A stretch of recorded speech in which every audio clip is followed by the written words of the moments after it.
Hi, I'm Cheryl Kagan, very proud to be the Senator for Gaithersburg and Rockville, and really proud to have chaired the Next Generation 911 Commission for the last several years, working to improve public safety. My guest in today's Kibbitzing with Kagan is the wonderful Russ Strickland, the Director of MEMA, the Maryland Emergency Management Agency. Russ, thank you so much for taking time in the middle of all that you do to come and chat with me. Thank you for the opportunity, and I'm looking forward to the conversation. Good. So I'd like to start. You worked in the Fire and Rescue Institute for 25 years. They even named an award for you. Before we really dive into the Kibbitz, I want to recognize that we lost a firefighter in Frederick County yesterday. Why don't you say anything about that or about the Institute more broadly? Well, yeah, the Institute was my bread and butter and life into really public safety. And we did a lot of things, I think, to improve the training and particularly the safety of firefighters. The situation in Frederick is just absolutely devastating. I know this is at least the second individual they've lost in the line of duty since the Department of Fire Rescue Services was created. I had the opportunity to sit on the review board for the first one. Firefighting is a very, very dangerous business. And, we take calculated risk, and, it's just, it's horrible. It unfortunately happens. And I do think there are ways that we can make things safer. Residential sprinklers in this particular case might have made a difference. I don't know. Yeah. We'll have to see how the investigation comes out. Right. Well, tragic. And I know that you and I both send our condolences to the Frederick County Fire Department and to the captain's family and friends. Yes. Let's pivot to your earliest years. So you've been in Maryland a very, very, very long time. You got your undergrad degree at Maryland and your master's at Frostburg. So you've got long roots. You worked in Hartford County for a long time. How did emergency management and public safety become your career path? That's a really interesting question. I'm a born and raised Marylander. Several generations of my family back in Cecil County, and to hear my parents speak, I forever chased fire engines as soon as I was able to walk, and was absolutely taken by police officers if we were at a restaurant eating and I was 3 years old, staring at their motorcycles, kind of thing. So that's it's in the blood. And then it kicked in with Boy Scouts and working on preparedness merit badge and firefighting merit badge and first aid merit badge, and just really evolved from there. That's fantastic. Talk about first responders and how we honor them and support them now, and what your biggest concern is as to what we could do better. Yeah, they're absolutely the bread and butter of public safety, and particularly the fire rescue EMS services, just about every place in the nation. There are large cities and large corporate areas that will have career emergency services or firefighter EMS folks, but the bulk of the nation geographically is covered by volunteers. And one of the greatest challenges we're having today is the recruitment and retention of volunteers. Yep. As we're opening up and talking about the event in Frederick, it's a dangerous business. And today, to train an individual so they're ready to be able to face some of these dangers takes a lot of time, and it takes a lot of commitment. And then, there's the situation that is something that does happen. We have a family left behind, so it's difficult. And the greatest challenge we have today is recruitment and retention, which is it's a people, and they are absolutely the most vital part of our fire rescue EMS services. Of course they are. Okay. So Russ, you got appointed as the director of MEMA, the Maryland Emergency Management Agency. Talk about some of the emergencies, some of the crises before we get to COVID. talk about some of the other challenges you've had to help manage. Well, that's been interesting, fascinating, exciting. I had the opportunity to serve as the deputy at MEMA for 4 years prior to that, and there was a break of about 8 years. But I've had everything from hurricanes, or really, and we haven't had true hurricanes, but with wind events and weather events such that we had a lot of flooding, a lot of wind. We've had snowstorms. We've had the avian flu, which directly affects the poultry industry, Ebola, Zika on the health front. We were initially involved in the opiate operations, setting that up as a true crisis type event and managing it through that process. So it's been a wide spectrum. And then we also had civil unrest, and Yes. the state has not faced civil unrest to that degree for over 50 years.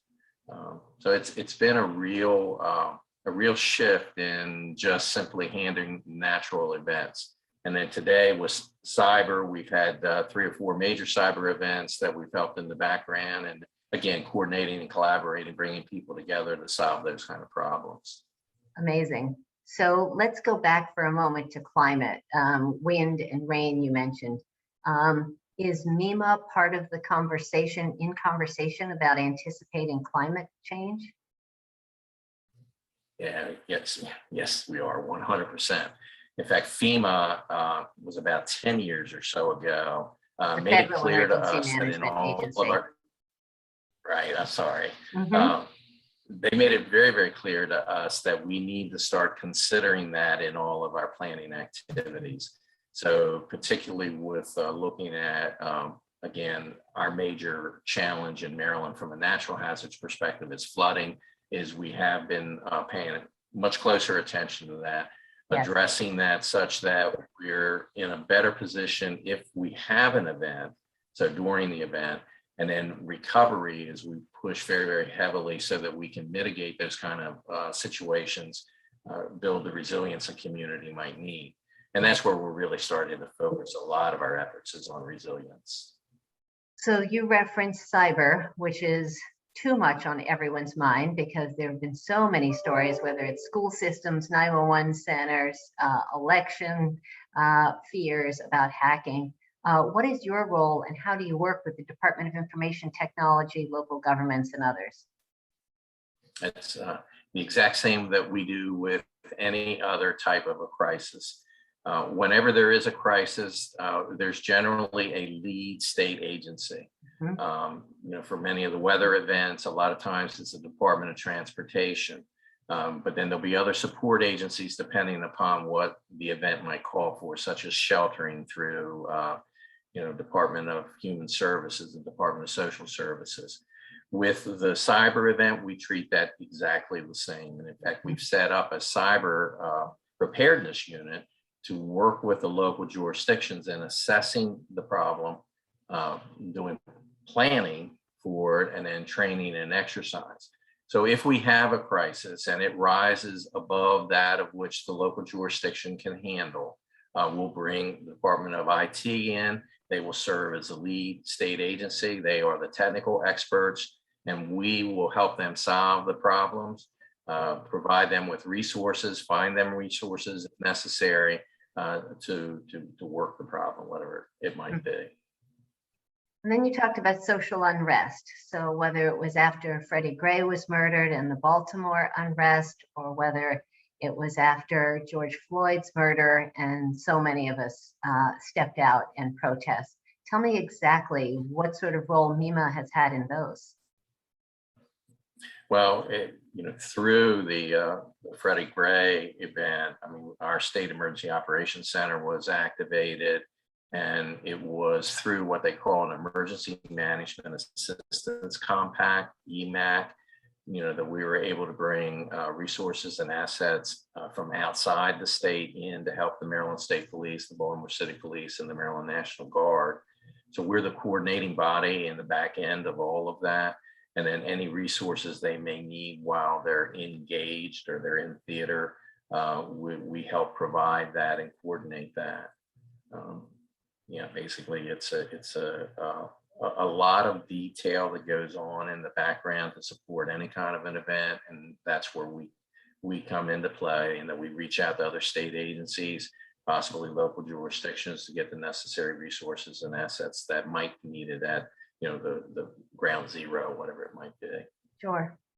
So let's talk about the MJOC, which you were kind enough to invite me to, and I have visited the Maryland Joint Operations Center. What goes on there?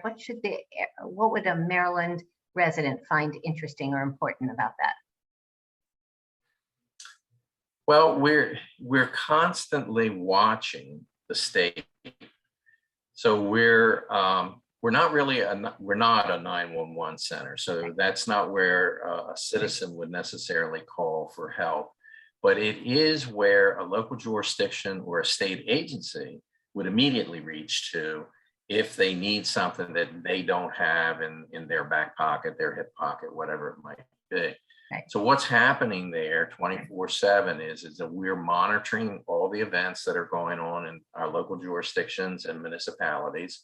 We're also watching what's happening in our neighboring states and whether or not there's any of that might have any effect upon Maryland. And that's everything from whether it would be weather event to some type of a civil unrest event, whatever it might be, that we can kind of lean forward or be in a position to lean forward to get resources and assets to those folks as quickly as possible. And then we're directly tied with the nuclear power plants through that. We operate the national warning system out of the MJOC.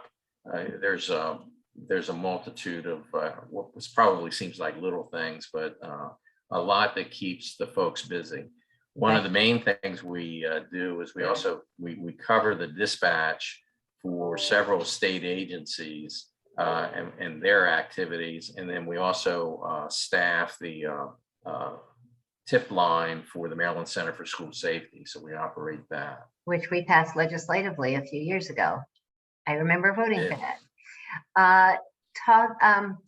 It's time to pivot to COVID.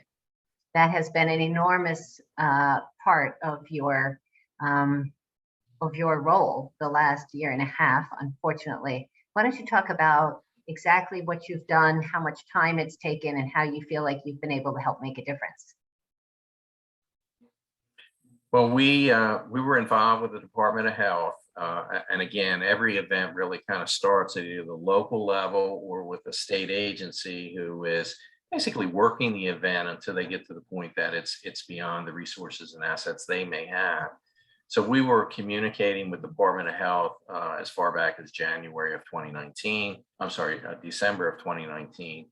Wow. And then into January 2020, it's when it really started to pick up. And then obviously in February, and then the declaration of a state of emergency in March. And that's when we really had which is rare for us, a full activation of our State Emergency Operations Center. And we went through that for a period of time until we realized that we were kind of maybe exposing ourselves and we needed to adjust and have people virtual for that. But it took us, who were roughly about 100-person organization. And outside of the Joint Operations Center folks who are on shift work, the rest of our people, close to 70% of them, 75% of them were involved full time in the efforts for the COVID event. And it's just been here recently that we've been able to kind of peel back some of our folks and go into more of a real long-term resiliency with it. Where we only have maybe a dozen or so people who are actively involved in on a day-to-day basis. Right. So I have a million questions for you.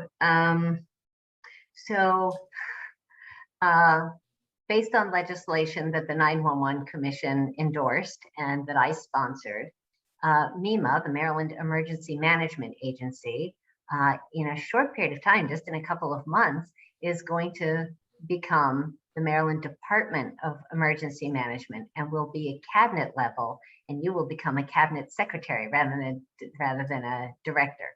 Why don't you talk about the impact of that and the importance of that? Well, first off, once again, thank you. It elevates the whole premise of emergency management to a new level.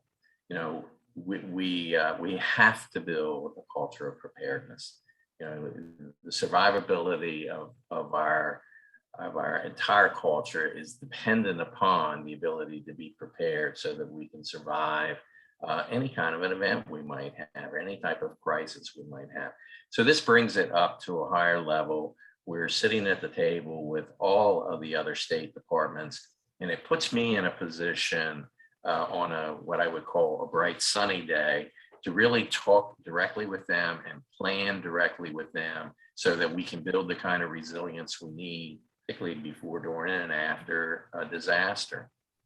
You know, on a side note, it eliminates some steps that we would go through with our HR process and our finance process and our procurement process.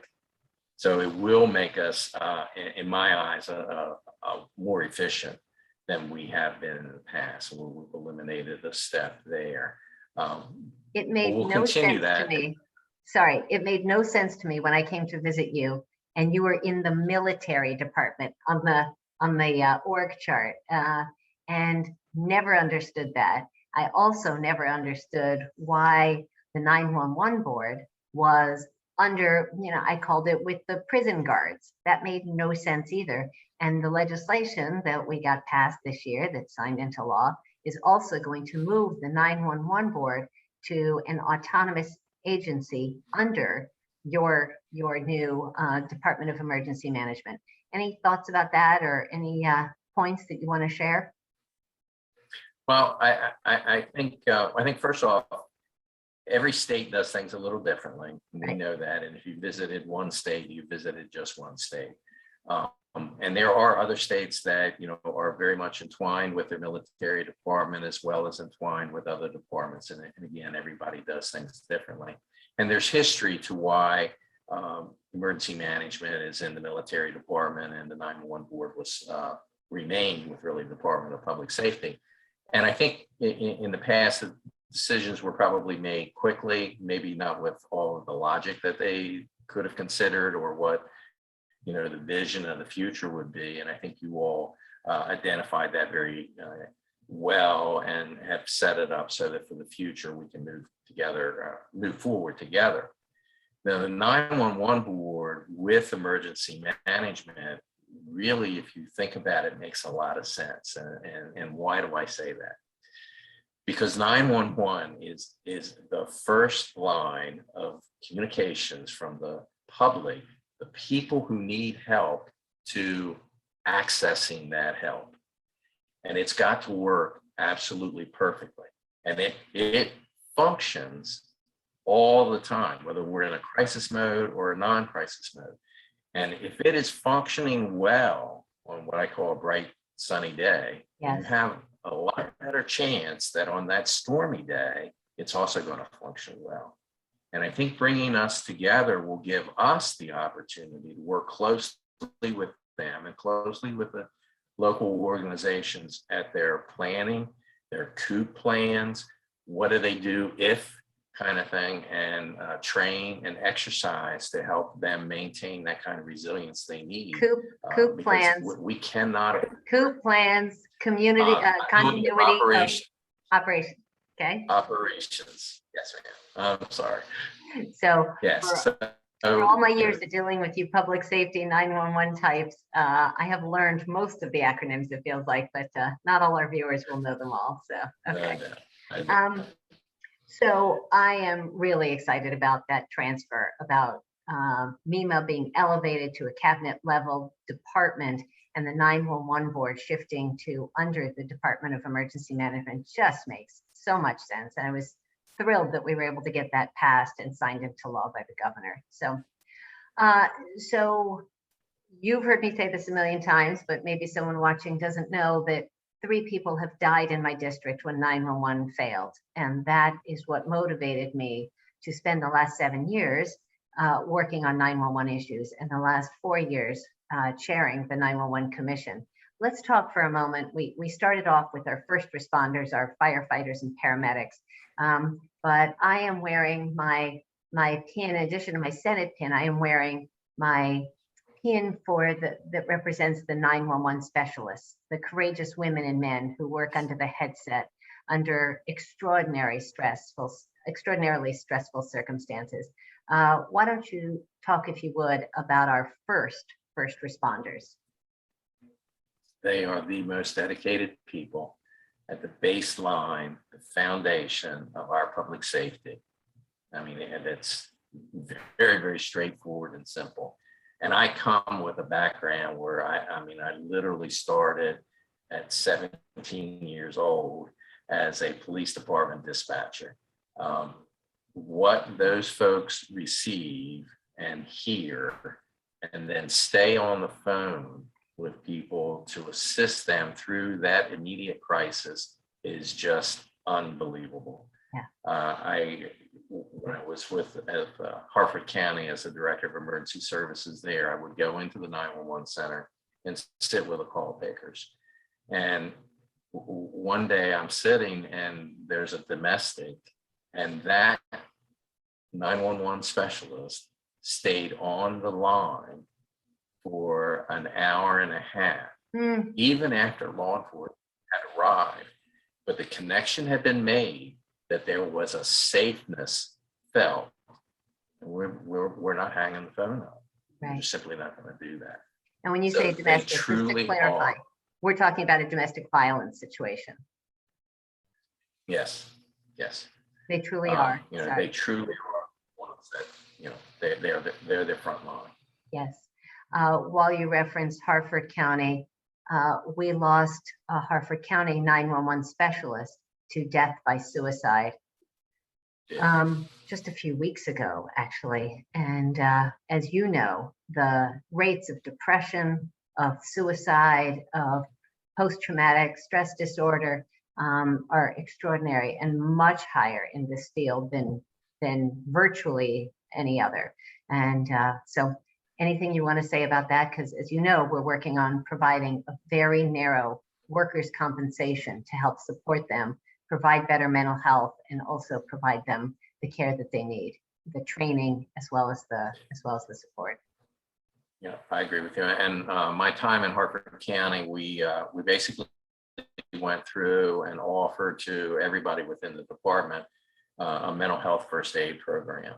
And then we springboarded off of that with several of the 911 specialists, crisis management team, so that we would have folks available, one, who could kind of monitor and watch everybody else, but identify if somebody is having some challenges. And then at the same time, to have people available that if you're not feeling right after a call, say something. Yeah. And we'll get you with one of the folks that have had a little bit more training. And a lot of times it's simply holding your hand, giving a hug. It's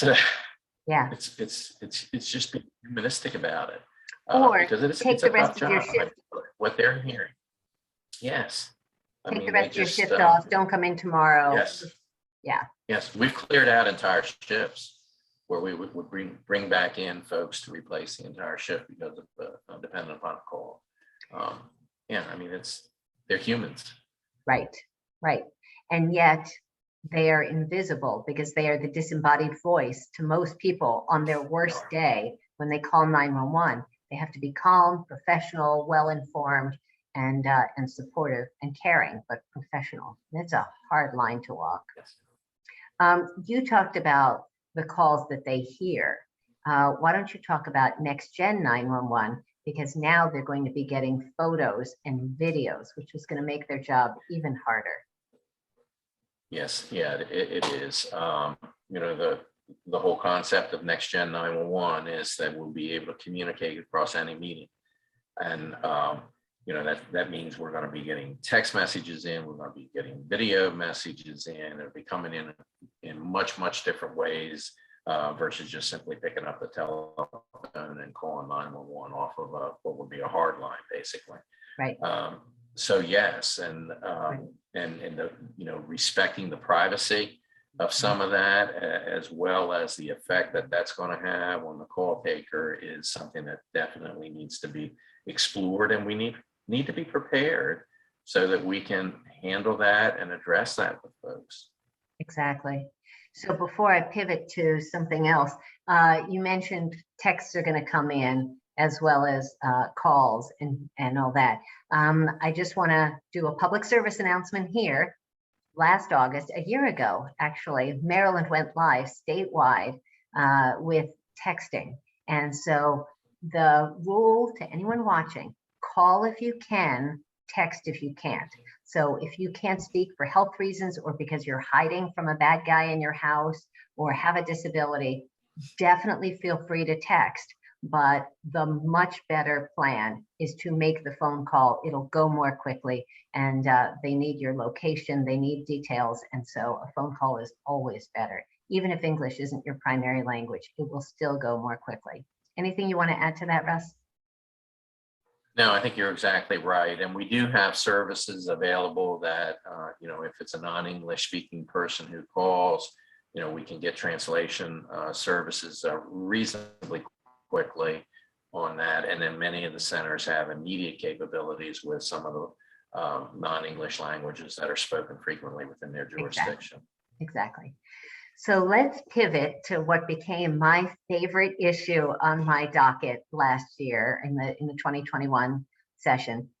You have been an extraordinary partner in navigating with me the proposal to create a statewide 311 system. So why don't you talk about what exists now, 211, 311, 911, just lay out the options, and then let's have a chat and talk with people about this, because the plan is to bring legislation next year to create this.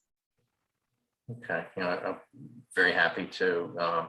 911 is where you call when you are in crisis.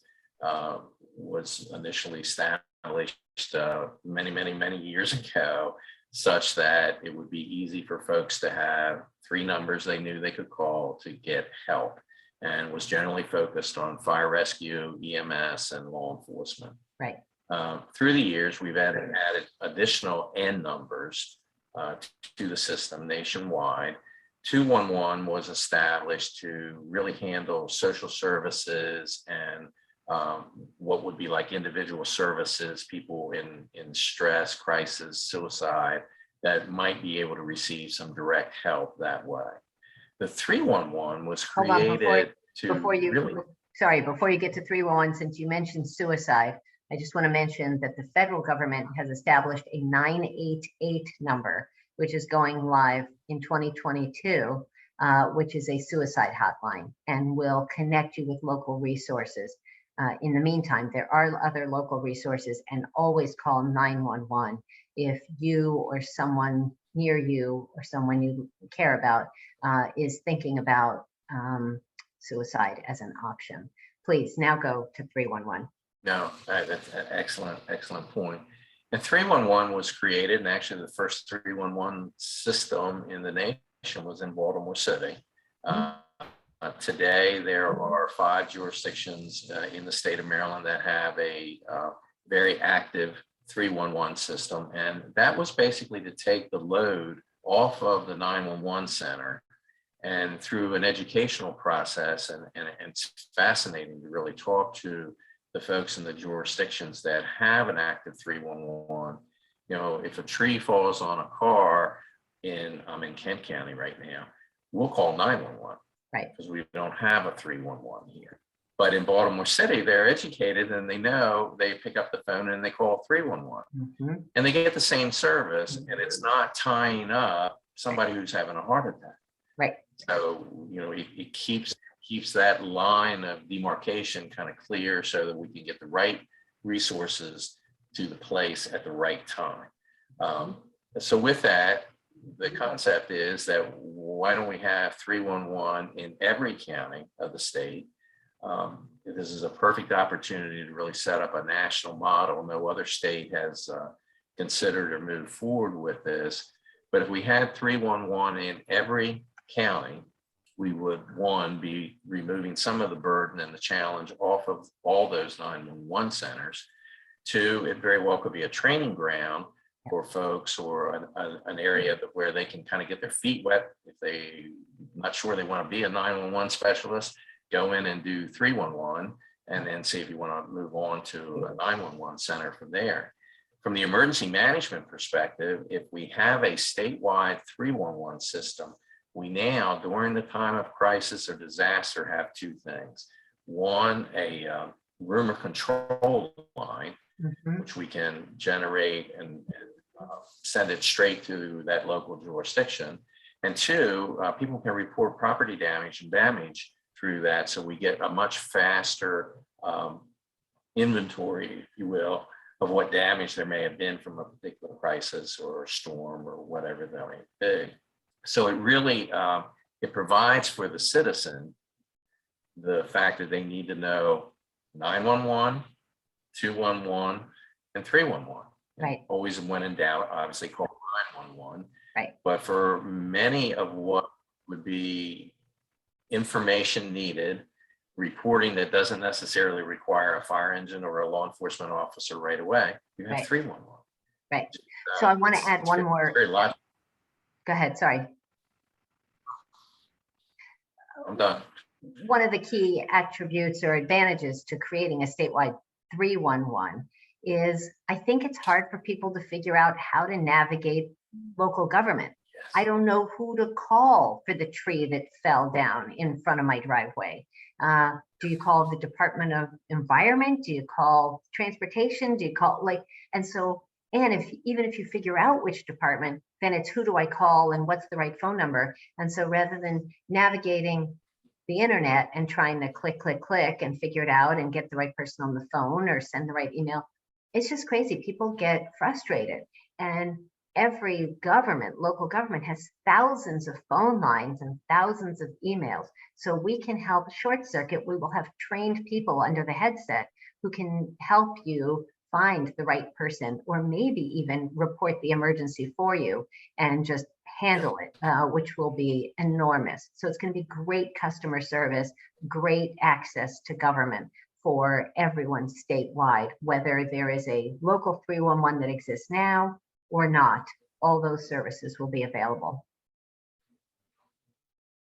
I think you hit on probably one of the most important points there is outside of taking a burden off of 911, but customer service. Yes. You know, it's the government's opportunity to truly reach out to the populace and make government available and easily accessible to everyone. That's right. So this is a tremendous opportunity. Right. And if you think about, I can't afford the internet, or I'm 80, or I have a disability and I'm not very good at navigating. This way, 3 digits and I get the help that I need. So that's pretty huge.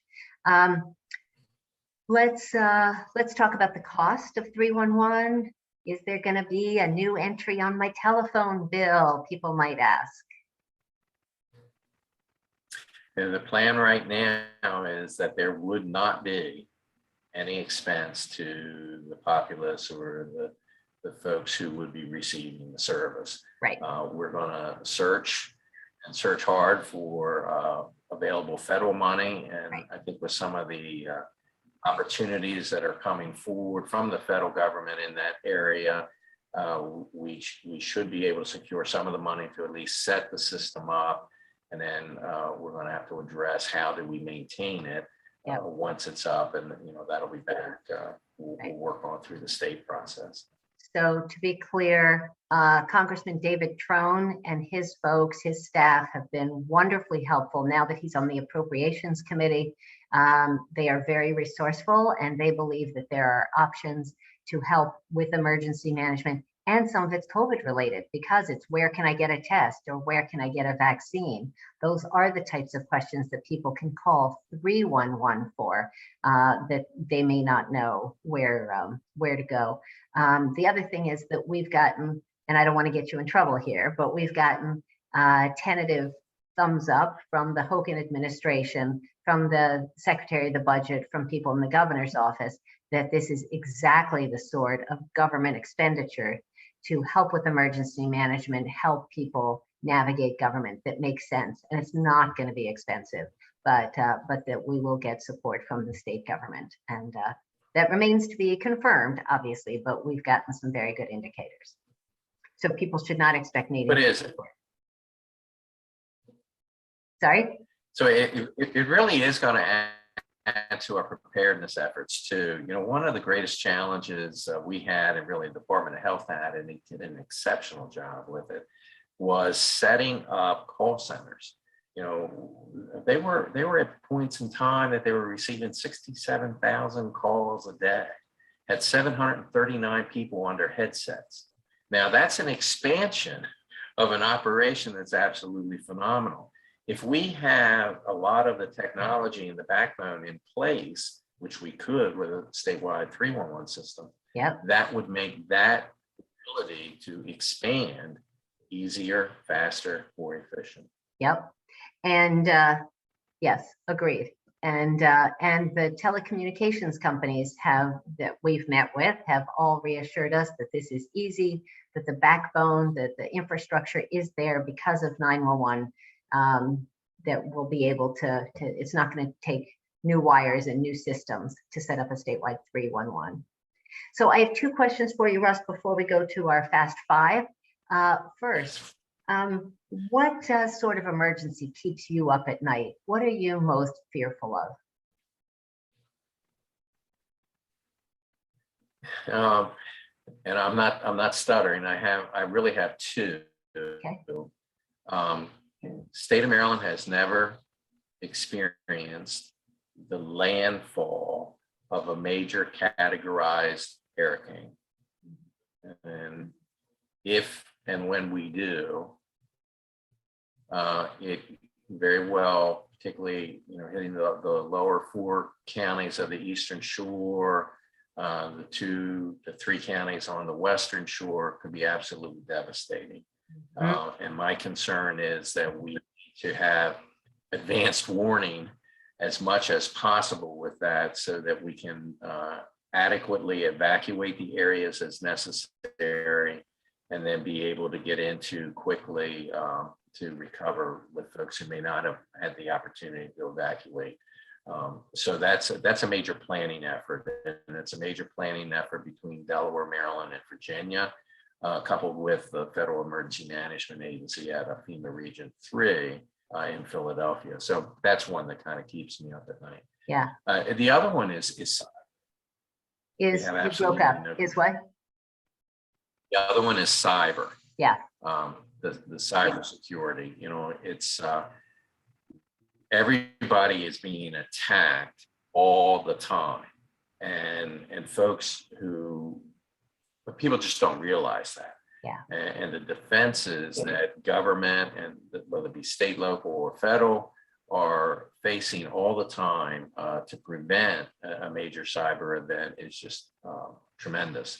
And we've got to be doing greater planning for that.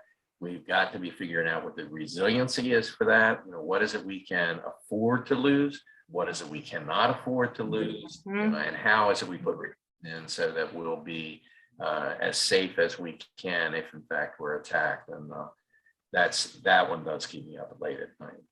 Yeah, I imagine. The last question that I had is related to what can the average Marylander do to be more prepared for a crisis? What should we all be doing at home? That's a really, really good question. And it's to some degree, you know, from a natural disaster perspective, it depends upon where you live in Maryland. Right. But you know, the majority of the Maryland, one way or another, touches the Chesapeake Bay. Mm-hmm. All of Maryland, even in the far west, has the chance of flooding. And then like in the west, we have the chances of flooding that also cause some landslides, things like that. So, you know, one of the biggest things I think everybody needs to be aware of is, one, where you're living, what the environment and the surrounding is that you're in. You can check with us to see if you're in a evacuation zone because of flooding. but to know that area and then know what to do or plan what to do, that if you have to leave home, what can I grab quickly? Where am I going to go? And how do my family and friends know that I'm safe? Those to me are the most important things one can do. And it should not only necessarily be at your home, but it should also be at your work or where you may spend a lot of time and, you know, the areas in between. Yep, true. Well, that's certainly something we've all been thinking about and reflecting on, whether, so many crises. Russ Strickland, Director of the Maryland Emergency Management Agency, soon to be the Maryland Department of Emergency Management. Here are your fast five questions to let people get to know a little bit more about you. So the first question, you have a really hard, stressful, and sometimes probably depressing job. What makes you laugh?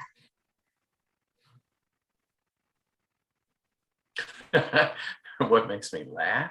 Yeah. I think playing with my grandson right now. That's what makes me laugh.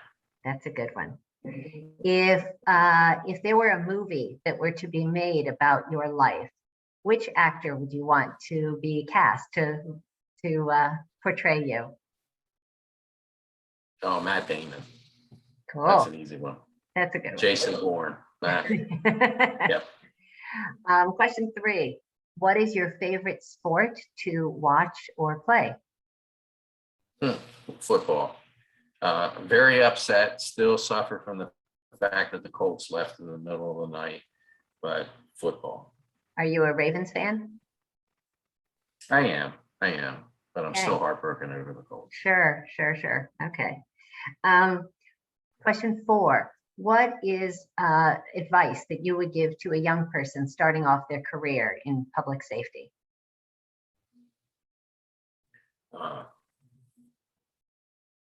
Keep a wide angle on your optics because the field is changing so quickly.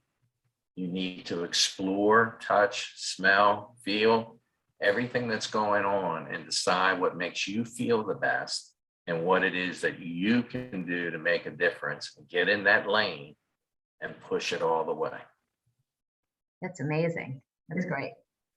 Okay, Russ Strickland, the 5th question, the only one that I ask each of my guests. What is your hidden secret superpower? What is something that you're really good at that most folks can't do?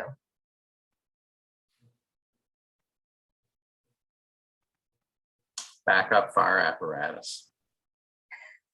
Okay, say more. Backup cars. I feel better driving backwards than I do forward. I can put a vehicle wherever you want that vehicle to be. That's probably something very few people, my family knows that and tease me about it all the time. So that's amazing. That's impressive. I can't do that at all, actually. No, good for you. Oh, it's need to parallel park a fire engine. Yeah, right. Great.